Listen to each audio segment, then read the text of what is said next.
Kalau di video sebelumnya, kita bahas ibu kota negara dengan penduduk terpadat dan rencana perpindahan ibu kota Indonesia. Kali ini kita bahas negara mana aja yang lebih dulu memindahkan ibu kotanya. Pada tahun 1960, Brasil resmi memindahkan ibu kota dari Rio de Janeiro ke Brasilia yang berlokasi di tengah-tengah negara Brasil. Pemindahan ibu kota ini dilakukan lantaran Rio de Janeiro dianggap sudah sangat padat. Jauh sebelum pindah ke Brasilia, ibu kota Brasil berlokasi di Salvador pada tahun 1549 hingga 1763 dan merupakan ibu kota pertama di negara itu. Negara kedua yang masuk dalam daftar di video ini adalah Nigeria.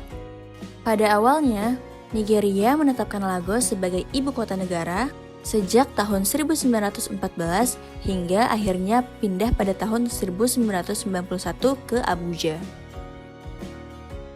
Proyek pembangunan ibu kota dimulai pada tahun 1980-an dan rampung pada 12 Desember 1991. Perpindahan ibu kota ini ditetapkan pada era Presiden Murtala R. Muhammad dikarenakan posisi Abuja yang lebih strategis dan terpusat untuk menjalankan pemerintahan Nigeria. Selain Brazil dan Nigeria, Malaysia menjadi negara ketiga dalam video ini. Secara resmi, negeri jiran ini tidak memindahkan ibu kotanya.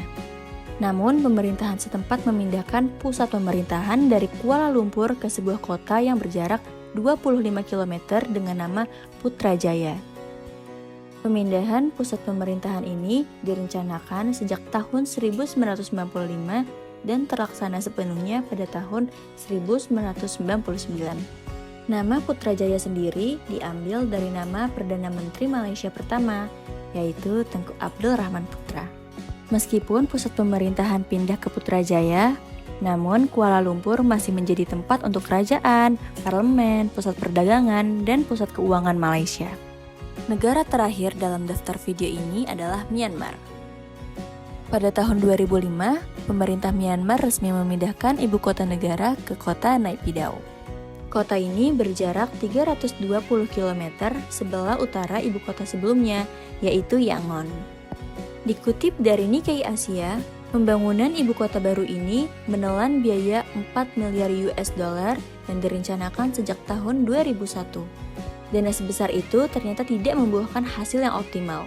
Hal ini dikarenakan jumlah penduduk yang sangat sedikit dengan fasilitas kota yang lengang, bagaikan kota tidak berpenghuni. Alhasil, Naypyidaw kerap kali disebut sebagai kota hantu dan perpindahan ibu kota ini bisa dibilang gagal. Dapat disimpulkan bahwa tidak semua negara berhasil dalam melakukan pemindahan ibu kota. Perencanaan sangat matang serta pengawasan pembangunan ekstra ketat menjadi faktor penting dalam proses perpindahan. Akankah realisasi perpindahan ibu kota di Indonesia mencapai keberhasilan? Atau malah sebaliknya?